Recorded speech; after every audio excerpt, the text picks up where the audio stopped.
And इस बार हमारा phase change जो कि हम पहुंच चुके थे हमारे 8th फेज में जो कि था जंगल वाला फेज। एंड इस फेज में गाइस माइनिंग करते करते मुझे मोस्टली काफी सारा कोबलस्टोन, मॉसी कोबलस्टोन, कुछ गोल्ड एंड कुछ डीप स्लेट मिलते जा रहे थे। बट फाइनली थोड़ी देर माइनिंग करते यहाँ पे दो प्यारे प्यारे से पैरेट आ चुके थे जिनको मैं टेम करना चाहता था। एंड साथ ही यहाँ पे ट्रेडर भी आ चुका था जो कि अपने को एक एमराल्ड के बदले एक शुगर केन दे रहा था। एंड मेरे पास काफी सारे एमराल्ड तो थे ही, तो मैंने उन एमराल्ड के बदले मैंने यहाँ से काफी सारे शुगर केन्स ले लिए। एंड साथ ही मैं अपने फार्म से काफी सारे सीड्स भी लेके आया, बट मेरे आने तक यहाँ पे पैरेट्स गायब हो चुके थे। बट थोड़ी देर बाद यहाँ पे एक पैरेट आ चुका था जिनको मैंने टेम करने का ट्राई किया। बट भाई साहब ये तो इतने ज्यादा भूखे थे, मेरी पूरी की पूरी सीट खा लिए, बट टेम होने का नाम लिया ही नहीं। एंड ऐसी गाइस माइनिंग करते करते यहाँ पे काफी सारे वैक्स आ चुके थे जो कि मुझे बिल्कुल भी पसंद नहीं।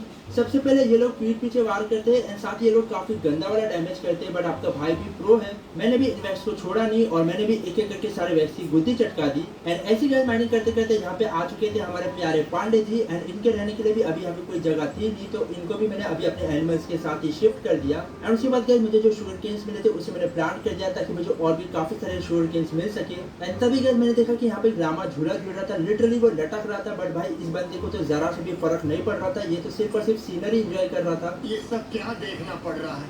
एंड उसके बाद यहाँ पे चेस्ट आ चुकी थी जिसके अंदर से मुझे कुछ मोस्की ब्लॉक एंड दो शुगर केन्स मिल गए। एंड उसके बाद फिर से परेशान करने के लिए यहाँ पे कुछ और वेट्स आ चुके थे जिनकी भी मैंने एक एक करके सबकी गुद्दी चटका दी। एंड माइनिंग करते करते गए यहाँ पे बीच में एक विच भी आ चुकी थी। एंड अपना ट्रैपडोर यहाँ पे काफी अच्छे से काम कर रहा था, विच अपने पे पोषण नहीं छिड़क पा रही थी, तो मैंने उसे काफी इजीली मार दिया। एंड तभी गए यहाँ पे आ चुकी थी एक प्यारी सी एले। वैसे तो ये कुछ काम की होती नहीं है बट ये काफी ज्यादा क्यूट होती है, तो मैंने एक काम किया, सबसे पहले एक वेंडरिंग ट्रेडर को कोपचे में लेके धोप दिया जिसके बदले मुझे यहाँ से एक रीड मिल गई, जिसके हेल्प से अपने एले को बांध के मैं उसे सीधे लेके चले गया अपने स्टोरेज रूम में। एंड वहाँ पे फेंस लगा के मैंने अपने एले को बांध दिया। एंड थोड़ी देर बाद यहाँ पे फिर से वही गंदी सी मॉन्स्टर पार्टी होने लगी। एंड इस बार मैं पहुंच चुका था अपने स्टोरेज रूम में, बट यहाँ पे कुछ विलेजर भी थे, तो ये सारे मॉन्स्टर जो है अपने विलेजर को मार सकते थे। मैंने सबसे पहले इस एरिया को पैक कर दिया। एंड इस बार यहाँ पे काफी सारे विच आ चुके थे, काफी सारे स्पाइडर्स एंड साथ ही काफी सारे वेक्स आ चुके थे जिससे हम एक साथ में नहीं लड़ सकते थे, इसलिए मैं यहाँ पे वेट करने लग गया इनके डिस्पॉन होने का। एंड थोड़ी देर बाद यहाँ पे विच डिस्पॉन हो चुकी थी एंड यहाँ पे सिर्फ और सिर्फ स्पाइडर बचे थे जिनको हम इजीली मार सकते थे, इसलिए मैं फटाफट से यहाँ से बाहर निकल गया।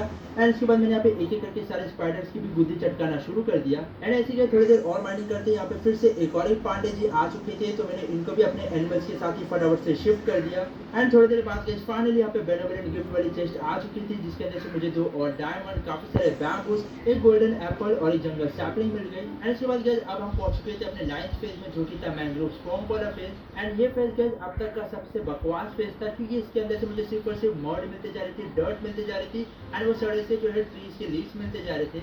एंड ऐसे माइनिंग करते करते गए यहाँ पे कुछ और फ्रॉग्स भी आ चुके थे। एंड उसके बाद यहाँ पे एक चेस्ट आ चुकी थी जिसके अंदर से हमें 2 फ्रॉग लाइट एंड कुछ बैम्बूज मिल गए। एंड उसके बाद यहाँ पे काफी सारे स्लाइम्स आ चुके थे यहाँ पे अटैक करने के लिए, तो मैंने उन्हें एक एक करके फटाफट से निपटा दिया जिसके बदले मुझे स्लाइम बॉल मिल गए। एंड थोड़ी देर बाद यहाँ पे फिर से एक और सुपर चेस्ट आ चुकी थी जिसके अंदर से मुझे कुछ पॉपीज, कुछ स्वीट बेरीज एंड साथ ही यहाँ पे मुझे एक स्ट्रे का एग मिल गया। एंड उसके बाद यहाँ पे आ चुके थे 2 ज़ॉम्बी विलेजर, तो मैंने सोचा अगर इनको हम बचा ले, इनको हम क्योर कर ले, तो इसकी हेल्प से हम इजीली जो है सस्ते में डायमंड का आर्मर ले सकते थे। तो मैंने उन दोनों को फटाफट से बोट में बिठा दिया। एंड आगे मुझे यहाँ पे एक और चेस्ट मिली जिसके अंदर से मुझे कुछ फ्रॉग के अंडे और फ्रॉग लाइट मिल गया। एंड तभी गाइस मैंने देखा कि शायद से हमारे ज़ॉम्बी विलेजर का जो है हेलमेट टूट चुका था, इस वजह से वो लोग जलने लग गए थे। मैंने फटाफट से अपने ब्लॉक्स निकाले एंड उसकी हेल्प से मैं उनकी सर पे छत बनाने लग गया, बट उससे पहले एक विलेजर टपक चुका था। एंड लकीली थोड़ी देर माइंड करते यहाँ पे 2 और ज़ॉम्बी विलेजर आ चुके थे जिसमें से मैंने एक को मार दिया एंड मैंने एक को बोट में बिठा दिया। एंड ऐसे ही मैं यहाँ पे आराम से माइनिंग करते जा रहा था एंड साथ ही जितने भी सामान थे उनको कलेक्ट करते जा रहा था कि तभी यहाँ पे फिर से मॉन्स्टर पार्टी हो चुकी थी। एंड इस बार यहाँ पे ज़ॉम्बी विलेजर आ चुके थे, वो भी आर्मर पहने हुए, बट वो तो अच्छा हुआ यहाँ पे ट्रैपडोर लगा हुआ था तो ये लोग हमारा कुछ भी कर नहीं पाए, मैंने इन सबको इजीली मार दिया। एंड कुछ देर बाद ये भी फेज खत्म हो चुका था एंड यहाँ पे एक और बेनेवलेंट गिफ्ट वाली चेस्ट आ चुकी थी जिसको चेकआउट करने पे यहाँ से मुझे 2 और डायमंड मिल गए, कुछ फ्रॉग लाइट मिली, गोल्डन एप्पल एंड कुछ लिली पैड मिल गए। एंड